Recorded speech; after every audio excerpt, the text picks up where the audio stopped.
Andito na kami guys, naka-parking na kami, pero ang nakuha naming parking guys, super layo dun sa main entrance.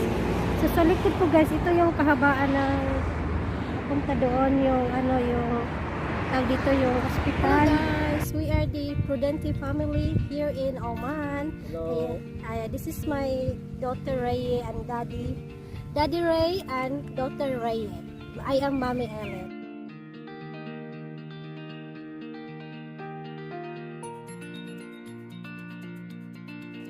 Hello guys, good morning. Ayan, good morning mga lalabs. Ayan, all bihis si Mama Ellen. Meron akong check-up today guys sa ito na yun guys, yung allergic test ko na inantay ko. Yung sinabi ko to last video na it will happen this November. So this is it. Papunta na po kami sa hospital sa aking appointment. So iwanan lang namin si Ray kasi naka-online class siya. Kasama naman niya si Brian. Dahil mamaya pa yung duty ni Brian 2 p.m. I think 1 o'clock or 1:30. Basta before that, nandito na siguro kami sa bahay. So ayan guys, see you later. Alis muna kami. Bebe, dito ka lang ha. Okay. Ayan guys, paalis na kami guys. See you later guys. Ay, nakaano si Daddy. Music. Ayan, Daddy music. Ayan si Daddy guys. Please say good morning. Good morning. Morning. Okay, sandali. Nandiyan sila vlog? Hindi, malis na. Nasabi ko nga, maulan na lang dahil ano pa tayo. Naliligo ka pa. Sabay sana namin sila vlog guys. So naliligo pa si Daddy. Malilate sila vlog. So yun guys, palis na kami. Sandali guys. Nasaan yung folder mo? I don't have a folder. I have message in the phone. Ay, yung phone mo? Alin? Daddy, that is a special appointment na ni-request ng doktor. Wala akong papel. Message lang galing sa ospital. I-ready mo yung cellphone ko dahil sabihin mo Kasi na usually guys, tawag dito, meron kang, pagka-regular ka na doon, meron ka ng appointment form, papel. Bibigay sa'yo for the next visit. But this is, since this one is tawag dito, special appointment na ni-request nung doktor ko doon sa asthma. So wala akong papel, message lang guys, mag-message sa'yo yung hospital kung meron silang slot na bibigay sa'yo. So yun lang message ipapakita ko doon sa hospital mamaya. So later guys ha.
Guys, dito inoperahan si Daddy ng sa katarak.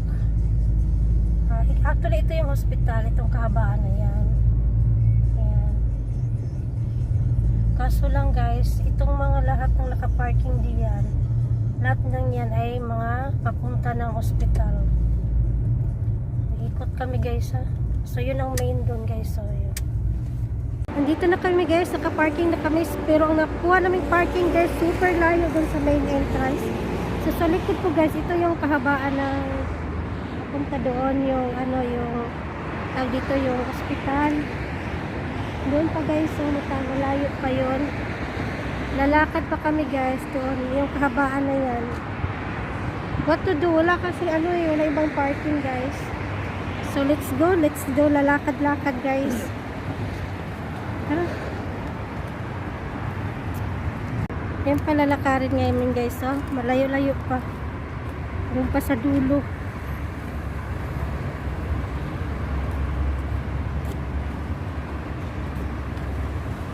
Mapupuno ang tao dito. Lakad natin sa initan guys. Pero sa loob guys, hindi na ako makabideo kasi government hospital to guys eh. Hindi pwedeng mag-video. Unless may permission ka. Pero mahirap mag-permission guys, gino po. Sino pa yung kakausapin mo. Anyway, balitaan ko na lang kayo later guys kung anong kaganapan ng aking allergic test check-up. Okay guys? Hello guys! Welcome back again. Tapos na ako guys. Tapos na yung aking appointment sa doktor. Ayun, may bit-bit akong gamot. Shimsh. Ayan guys, may bit-bit akong gamot. Ayan. Ay, nagdaw ko. Ang layo ng nilakad namin mga lalabs. Ay! Din si daddy guys, oh. Papunta na sa car. Ang ganda ng bundok guys, oh.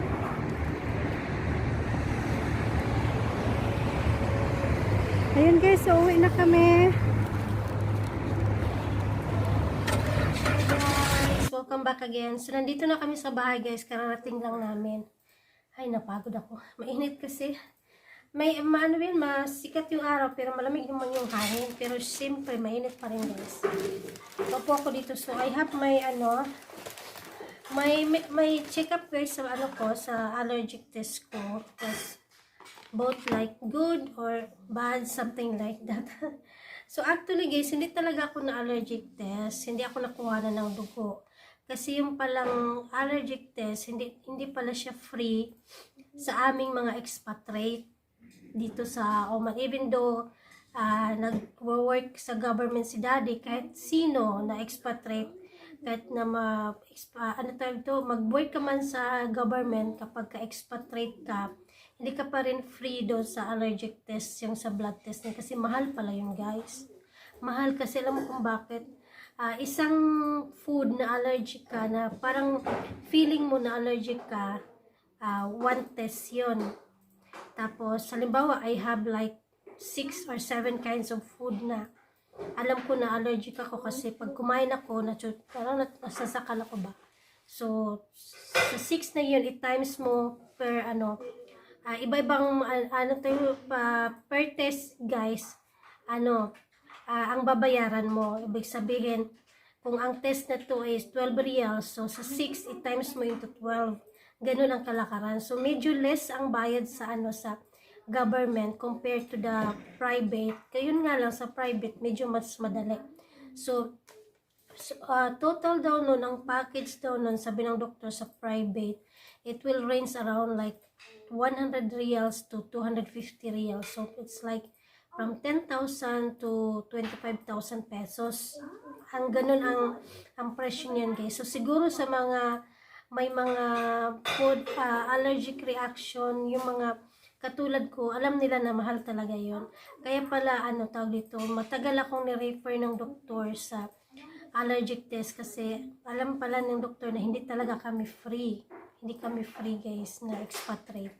So, ang option ko na lang talaga is magbayad kung gusto ko talaga makasiguro kasi ang ginagamit ko kasi antihistamine ngayon guys is hindi na nagwo-work sa akin yung tableta ko. Saan ba yun? Isa. So, ito siya guys. Ito yung ginagamit ko. Allergy. Hindi na ito nag-work sa akin. Sabi ko sa doktor, like if I take this one, like nothing happened, parang marirelieve lang ako ng few minutes, pero nandun pa rin yung hingal ako na parang hindi ako makahinga.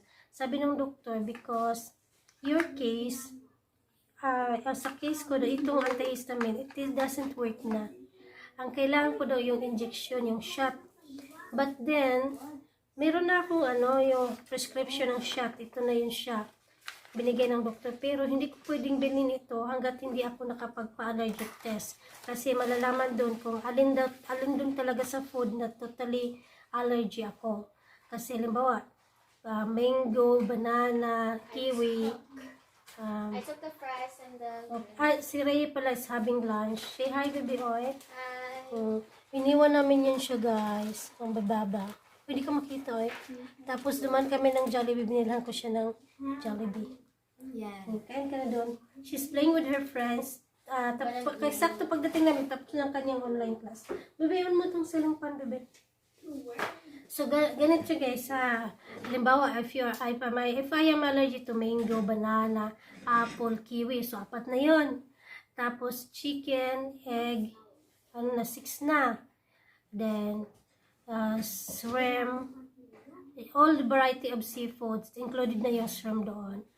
And then, peanut. So, siguro mga 8 or 9 kinds of food na allergic ako. So, i-times mo dun, guys, per presyo nila. Kasi presyo nila sa government is 12 reals. So, it's like 1,400 peso. Each yun ha. Mas less siya compare dun sa private. Pero, sa akin ng doktor, parang pinupush niya ako sa private. Sabi niya, have a check in private and bring the result here. So, magpa-test lang daw ako sa private, dalhin ko yung result sa kanila, and then the medication will continue in the government. But the problem, guys, as of this time, we are not talaga financially stable kasi ang dami pang bayarin, guys. Okay? Ang dami mang bayarin doon sa Pilipinas. So, in a way, ang aking next appointment doon sa doctor is in 4 months pa naman. So, baka sakali in that 4 months, makaluwag-luwag kami at makaano kami ng, yung pera, no? Kasi sabi niya, all the food that you have mentioned, you have to stop eating this food now because as you said, your antihistamine is not working anymore. Chicken, egg, hindi na ako pwedeng kumain yun, guys, kasi magkakaroon ako ng bukol-bukol na yung aking labi. Pag kinagat ko, makati na, sarap pisain. Mga allergic reaction pala yun. Tapos, yung ilong ko na sarap tanggalin ng ilong ko. Dahil, diba, mapapansin nyo, palagi akong gumaganon. Kasi makati yung ilong ko, yun. Mga allergic reaction ko yun. So, ang allergy pala, guys, by stage, especially if you're aging. So, hindi siya parang pa-cure ng pa-cure ka. Hindi. Palala siya ng palala. Kasi when you're aging, your immune system is getting weaker. Tapos may asthma pa ako. Yun ang nagpapahina sa akin lalo. Ngayon, pagka meron akong nakain na allergy ako, tapos hindi ako nakainom ng gamot, mauwi siya sa asthma. Kaya natuloy na nauwi na sa asthma. And then the nebulizer, it helps me for my asthma, only for my breathing, but for yung enzyme, yung nanunuot sa dugo natin na nakapag-allergic reaction sa akin, hindi talaga yun magagamot ng nebulizer. So for now, binigyan lang muna ako ng doktor. Sabi niya, even my inhaler is not working with me anymore. Sabi ko gano'n. Sabi ng doktor, yes, of course, it will not. Kasi nga sa case mo. So binigyan niya ako ng ganito, guys. So, ano daw to? Inhaler, turbo healer dito to, guys. Symbicort ang name. Kita ba, guys? Ayan. So ito na muna daw gamitin ko kapag huwag ko daw muna gamitin yung regular inhaler ko. Ito muna, and then I have my tablet also. Chewable pala to. S1 tablet also.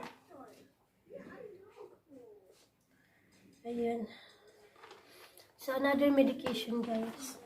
I don't know, guys. I never wish to be like this kasi as I said, I'm very tough and strong talaga, guys.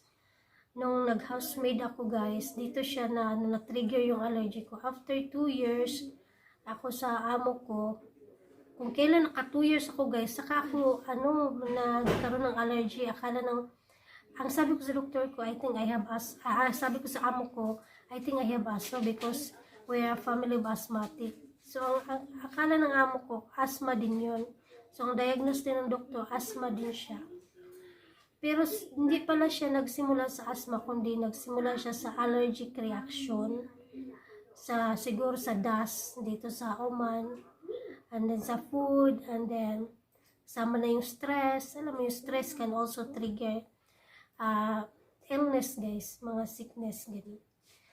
So ito muna guys ang gagawin ko, and then so far wala pa naman kaming pera pang pa-test, allergic test ko sa blood test. So lahat ng mga pagkain na yon na binanggit ng doktor na talagang totally hindi ko na siya kakain. Even mayonnaise, I'm not allowed to eat mayonnaise kasi nga meron siyang egg content, diba? Kaya pala itong guys, itong Lady's Choice na galing Pilipinas na palagi kong pinapalaman sa tinapay. Pagkatapos kong mag-almusal, ayun na-choke na ako. Sasakal ako. Kasi syempre, di ba may mayonnaise din yun, no? Yung Lady's Choice. Parang mayonnaise din yun, di ba guys? Tapos may pickles lang. So yan guys, yun lang update na mamaya ulit guys. Hello guys, welcome back again. So, ang ulam for the lunch, guys, is obviously hindi para sa akin. Hindi pwede sa akin. So, nagluto ko ng egg omelette. Ayan, guys. Ano lang yan, yung bawang sibuyas at kamatis. Paborito kasi yan ni Ray at ni Daddy. And then, may natira pong kagabi, nagadubo si Daddy ng manok. So, ayan, may natira pa. So, yan po, guys, ang ulam ni Daddy at ni Ray, kasi hindi naman po ako pwedeng mag-ulam niyan. So, yan guys ang ulam nila. And these two are kanin.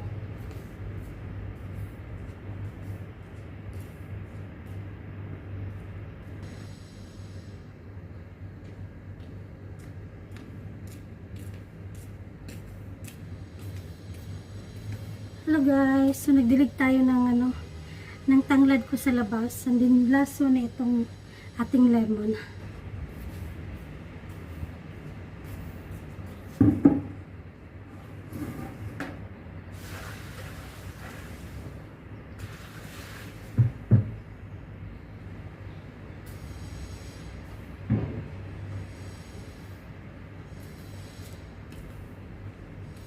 Alright, so natapos ating pagdidilig guys. Sa hapon na ngayon, dito sa Oman, almost 4 PM na.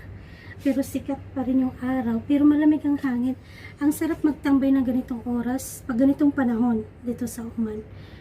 Okay, so yun na nga guys, no, dahil yung resulta nga na aking check-up sa allergic test. So, obviously wala akong ulam today. So, ang ginawa ko na lang, as usual, mainit na tubig, mainit na kanin, and then asin, yun lang guys. So, nag-worry po si Daddy sa sitwasyon ngayon kasi nga basically guys, kung merong isa sa pamilya ang hindi pwedeng kumain sa ganito, sa ganyan, masisira yung budgeting. Una pong mapiktuan yung budgeting kasi for example, instead na magluto kami ng isang ulam para sa lahat, kasi nga merong isa na hindi pwedeng kumain sa ganitong pagkain, mapipilit ang magluto ng ibang putahe. So all in all guys, masisira talaga ang budgeting. But sometimes, kung health ang pag-usapan, may mga tao na talagang pinaprioritize nila yon. Yun yung mga may extra-extrang pera, siguro okay lang. Kaya nag-worry si Daddy kasi, as I said guys, medyo tight kami ngayong panahon na to kasi marami po kaming loan, bayarin sa Pilipinas plus here, may loan pa. So, yun talaga. Alam ko naman, health is priority, pero kaya ko namang mag-adjust. Sabi ko kay Daddy, bili ka lang ng pagkain dyan, ng ulam, lutuin ko. Don't worry, hindi ako kakain yan. Kaya magluto ako ng chicken or whatever, hindi ako kakain yan. Kasi sanay na akong kumain ng yung tubig na mainit, tapos kanin and din asin. Kung anong nandiyan, lutuin ko. Pero pag pwede akong kakain ako. Pag hindi ako pwedeng kakain, hindi ako kakain. Kaya don't worry, sabi kong ganun kay Daddy. Kasi mag-iisip yun siya about sa budgeting guys eh. Pero pag may isda, of course, magluluto ko ng isda. Kung nakaya kong hindi kumain na ng red meat, yung pork at saka beef for maybe 3 years now, siguro naman kaya kong pag-aralan na wag na din kainin yung mga bawal na nagpapatrigger sa aking allergy. Di ba guys? Sanayan lang yan eh. Kumbaga kung talagang i-push mo yung sarili mo, makakaya mo. So, kaya sabi ko, Daddy, wag kang mag-alala kung anong, katulad kagabi, tumawag siya sa akin, at doon siya sa fish vendor. Sabi niya, bibili ba ako ng, ng bulinaw, kasi may fresh na bulinaw. Sabi ko, oh, bumili ka. Tapos sabi niya, paano ikaw? Kasi ang luto naman sa bulinaw is torta lang. Kasi yun lang naman ang, mahilig siya doon. Sabi ko, it's okay, luto ako ng torta, walang problema, kainin nyo dyan. Hindi naman ako kakain. Iniisip siguro niya, baka matempa ko ba kasi ako yung nagluluto, tapos baka kakain ako. Sabi ko, Daddy, kaya ko nang pag-aralan ng sarili ko. Kaya yun, bumili siya ng 1 kilo ng bulinaw. So, pag magluto ng bulinaw at magtorta, pwede naman ako mag-separate, gawin kong paksiw, di ba guys? Masarap din kayang bulinaw na paksiw. So, that's it guys. Ayan, naisipan ko lang magpahangin. Si Ray po ay tulog na sa afternoon nap niya. Mamaya pa yan gigising mga alas 5. Okay guys, later ulit.